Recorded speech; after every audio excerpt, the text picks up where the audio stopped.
What have you learned about power in this short amount of time and how to use it? And have you discovered ways that it actually can work against you as a woman?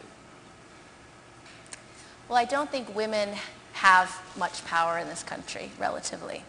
And that's a problem because there are not enough women in the decision-making roles, whether it's in the Fortune 500 companies, whether it's in media, whether it's in government. We still only have 17% women in Congress. And so every time a decision is being made, whether it's in corporate America or in government, you don't have women's voices enough. You don't have women's voices prevalent enough to actually change policy.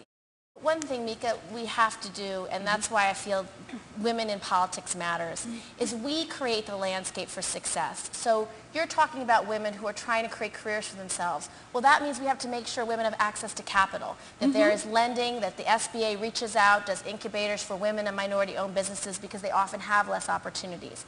We have to make sure that there's affordable daycare. If you don't have a place that you know is safe for your children, where they're getting access to early childhood education, you're going to be far less eager to go into the workforce. Right. So there are so many things that the reason why I'm so frustrated with women sitting on the sidelines and not participating is because every day decisions are made in Washington and in state governments that affect every aspect of our lives. And if women are not at the table to make those decisions, you will not like the outcome. You will not like the decisions that are being made. In Congress today, they're debating defunding organizations that do nothing but pre-cancer screenings, early childhood nutrition, pregnant women nutrition, prenatal care, early childhood education. That is a disservice to the future of this country because women do provide so much when they're in leadership. They do provide so much to corporate America, to the future of business, to exciting new industries, to the growth of this economy. And so that's why I think women in public life matter, and we have to talk about how to get women off the sidelines in government today.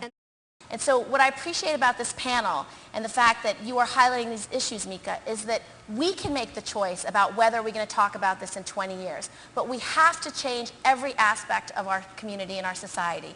The fact that you chose the first cover of Newsweek to be Hillary Clinton was important because you are highlighting what this woman has done for our world. She's the greatest female role model of our generation. She's someone who aspired to the presidency, who got her 18 million cracks on that glass ceiling done. It's just the next step. So everything that we choose to do as women, as in leaders, is all about today, this moment. What are we going to do going forward? Because if we don't change what we're doing, Mika, we will be talking about this in 20 years, 50 years, and 100 years. And